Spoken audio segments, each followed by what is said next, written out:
The nuclear bomb, a weapon unlike any other. It is the embodiment of ultimate destruction, capable of laying waste to entire cities in a single, blinding flash.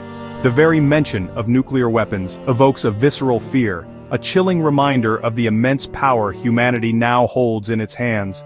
But how did we come to possess such awesome and terrifying power? What is the science behind these instruments of destruction? And most importantly, can we, as a species, handle the responsibility that comes with such knowledge? These are not questions to be taken lightly.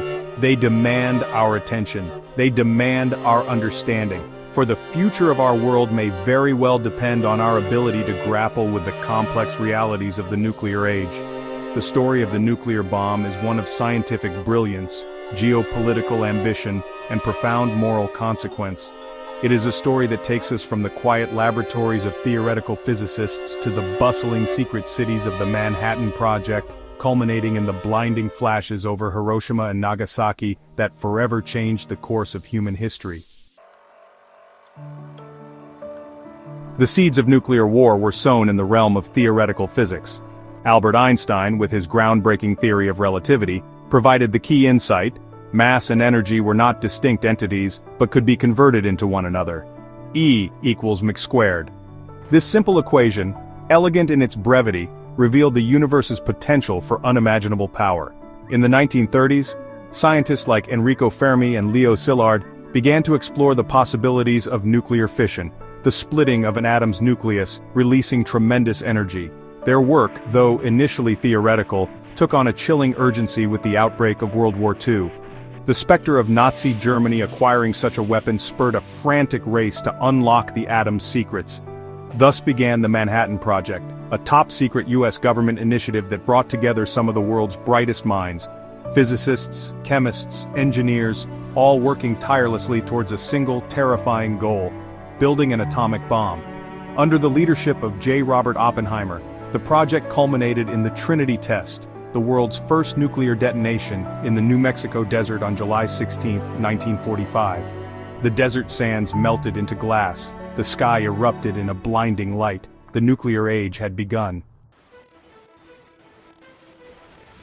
At the heart of the nuclear bomb lies the principle of nuclear fission. Atoms, the building blocks of all matter, consist of a dense nucleus, composed of protons and neutrons, orbited by electrons. Certain heavy elements, like uranium and plutonium, possess unstable isotopes. These isotopes, when bombarded with neutrons, can be induced to split, releasing energy. Imagine a neutron striking the nucleus of a uranium-235 atom.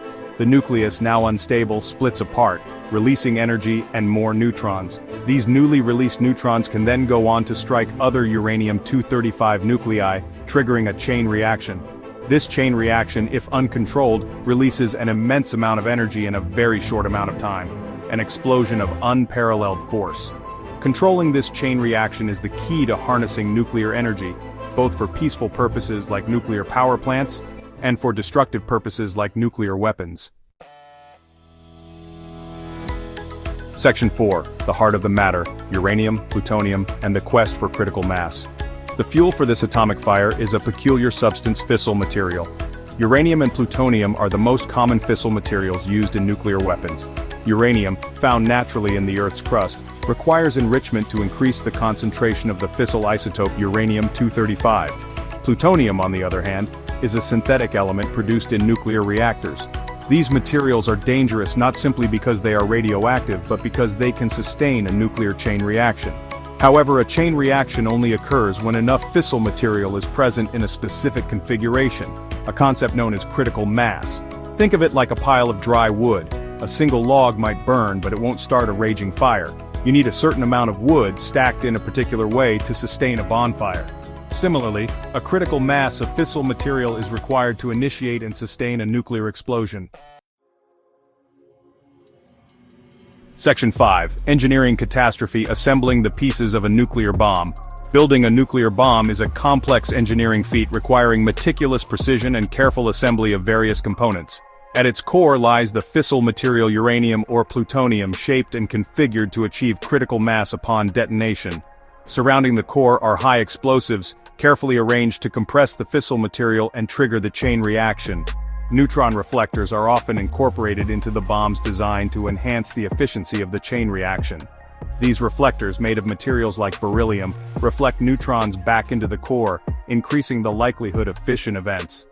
Think of it as containing the heat and energy within a furnace, allowing it to build to even greater intensities. Two main types of nuclear bomb designs exist: gun-type and implosion-type. Gun-type bombs, like the Little Boy dropped on Hiroshima, fire one subcritical mass of fissile material into another, rapidly creating a supercritical mass. Implosion-type bombs, like the Fat Man detonated over Nagasaki, use precisely timed explosions to compress a subcritical sphere of fissile material into a supercritical state. Section 6. Igniting the Inferno Detonation and the Unstoppable Chain Reaction. The detonation of a nuclear bomb is a carefully orchestrated dance of destruction.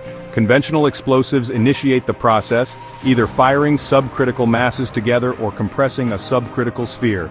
This triggers the nuclear chain reaction within the fissile material. Neutrons bombard the nuclei of uranium or plutonium atoms, causing them to split and release more neutrons, perpetuating the cycle. This chain reaction unfolds at an astonishing rate, with billions of fission events occurring in a fraction of a second. The energy released is colossal, equivalent to thousands of tons of TNT. This energy manifests as a blinding flash of light, a searing heat wave, and a devastating shock wave. The heat vaporizes everything in its immediate vicinity, creating a fireball that rises into the atmosphere, forming the iconic mushroom cloud. The shockwave levels buildings, pulverizes concrete, and sends debris hurtling through the air at incredible speeds. The blast radius can extend for miles, leaving behind a scene of unimaginable devastation.